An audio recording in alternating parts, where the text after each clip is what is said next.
Hey, so I took a 14-35 f4 Canon lens to Tokyo, and I'm going to tell you how it went, what I thought about it. Honestly, I bought this lens for this trip. I want to say whether it was worth it, whether it was worth bringing it in general, show you my favorite 10 pictures, 11 pictures, I guess, that I got with this particular lens, and talk about the trip a little bit. So I'll start off by saying I took two lenses to Tokyo. I took the 14-35 and I took the 70-200 f4. And I will just tell you right off the bat, this is my favorite lens, 70-200 f4. Kept it on my camera. It was probably on my camera about 85% of the time when I was taking photos. So we're gonna start with that because the photos you see here, they're not gonna be like the best photos of my trip, but they're the best ones that I have with this lens, which I didn't have on that long. And I'm gonna tell you that I'm pretty happy with the lens. Okay, the lens itself is fantastic. I have just a little bit maybe different photography style than some people that would otherwise use this lens differently, where I just like having the 70-200 on the camera. But let's go ahead and look through the photos that I got with the 14-35. We're gonna start off with this one, Tokyo Skytree.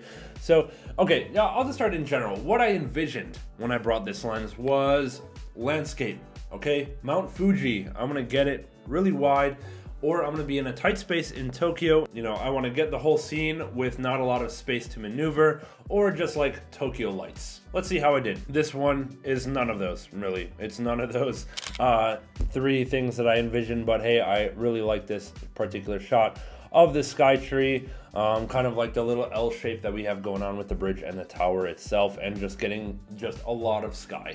And I'm like right across the river, which I know is like relatively not that far away, but you know, with the 70-200, I would be getting just a little like tower at the top of the Skytree, right? But from here, I can get kind of a grand view. We have the boat in the bottom corner as well, which is kind of nice. I just noticed that, to be honest, but yeah, definitely happy with that shot. And we're gonna move backwards through these shots here. Okay, so here's another one that I got just like walking the streets, street photography, right? So I'm just trying to get some cool lighting going on, trying to get pretty wide array of things happening when these streets are not that wide, right? So the only way I'm getting that shot is with the 14-35.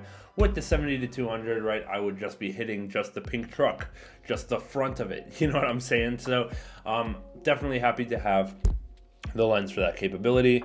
Moving along now, this one is at a like shrine, some kind of ceremony going on where I just got really up close to these pieces of wood. I'm really not sure what they are. I'm gonna assume there's something like prayer cards or something akin to that, but yeah, just another cool like use of the lens is being able to get really up close, but still having background that's essentially blurred out because we're so focused on something close, and we still have so much of the frame to go with that wider angle. So this was taken at 35 mil, which is not too bad. The previous one is also at 35 mil, and then this one is also at 35.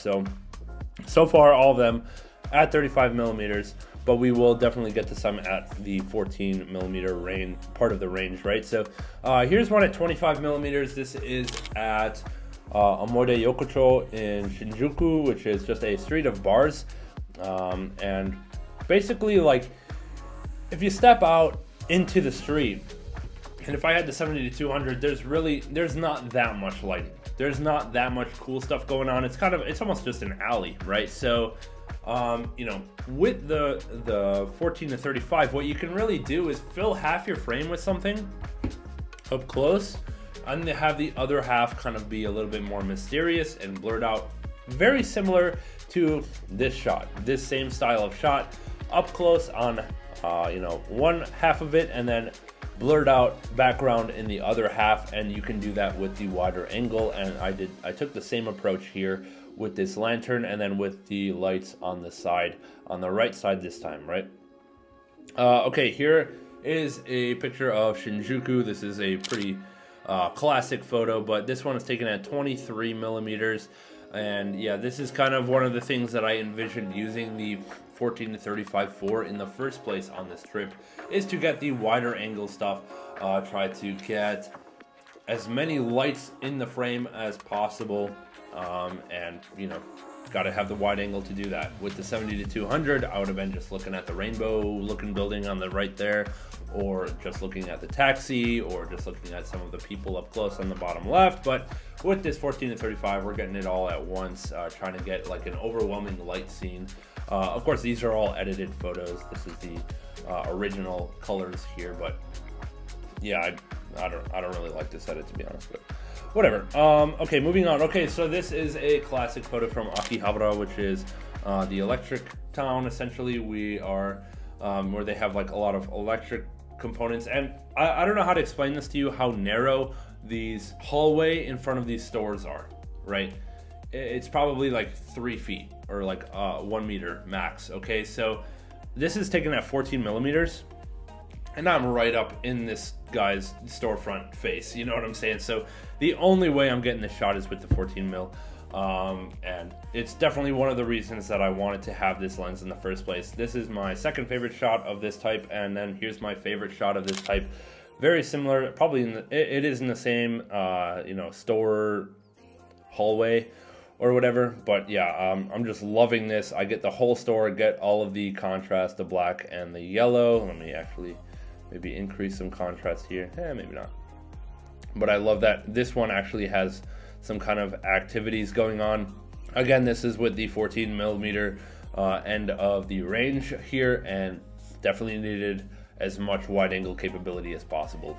Moving on back, we have a shot at Fuji. So this is kind of one of the classic shots that I kind of wanted to get with this particular lens. Try to go to Lake Kawaguchiko and capture Fuji in the background. Got essentially what we came for, but I will tell you now that while in Fuji, 70 to 200 almost all the time. I will show you guys those photos in a different video, or I've already started posting them on my Instagram, which is linked in the description below.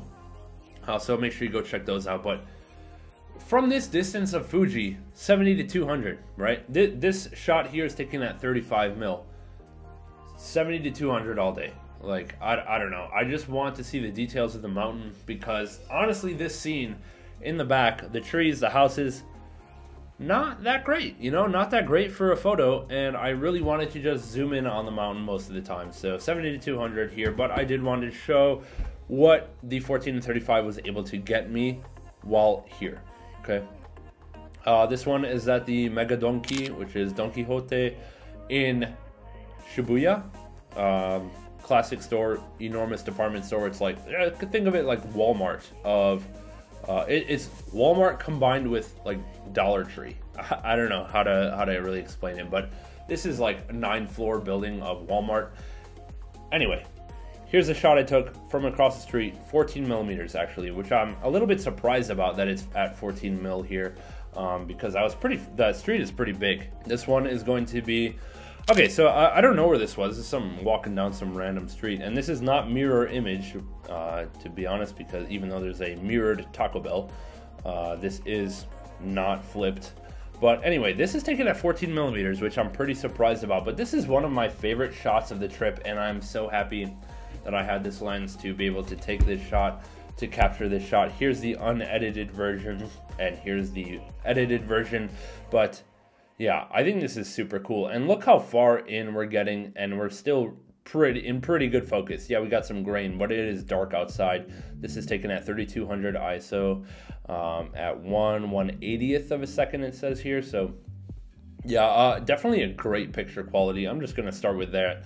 Even with the settings where they are, we still have everything clear. We're not too bothered by the grain, to be honest. At least I'm not. I know there's quite a bit here you can start seeing in the white here, but I mean, look how zoomed in we are. Like, let's zoom all the way back out. You're of course gonna see grain if you zoom in far enough with that kind of ISO, but excellent shot in my opinion, one of my favorites of the trip, once again at 14 mil. And here's the final one, which, because we're going in reverse chronological order, this is the first one I took with this lens. Also at 14 millimeters, this is in Shibuya at Tokyo Plaza. And yeah, just wanted to, we got up on this like catwalk thing, had a big nice overview of the streets going on. Yeah, okay, so let's talk about in general. Like I said, 70 to 200 was gold for this trip. I will do another video on just the 70 to 200 in Tokyo, because they're there's nothing like it. I would not go anywhere. Like, what this trip honestly taught me is that this is my favorite lens and I will bring it everywhere. Okay. What this trip also taught me is that there's a lot of random stuff that you can see with a 14-35 that, like, because my eye is trained for the 70-200 lens, like, it helps expand my photography vision, I suppose. Like, just putting this on and walking around, I'm like, oh, so that's the type of frame I can get with this zoomed out of a lens, right? Oh, I can start thinking when I'm out and about and I'm like, oh, I want that scene, but hey, my eye is trained for what the 70-200 can get. Now my eye can be a little bit more trained to what a 14-35 can get. Can I fit all these things in the frame? What are some other like uses for this lens? Honestly, I bought this for this trip and for vlogging because I want to be able to kind of like handheld hold the camera out like that. But yeah, in general, happy with the lens. I'm still learning it. I've had it since about since the holidays, end of December there. So still learning the lens, but definitely happy with the shots I was able to get in Tokyo that I wouldn't have been able to get without it, of course. All right, so hope you guys enjoyed that. Leave a like, leave a comment below which of these 11 photos is your favorite, and I'll read those and respond. All right, leave a like, subscribe. We'll catch you guys in the next one. We'll see you.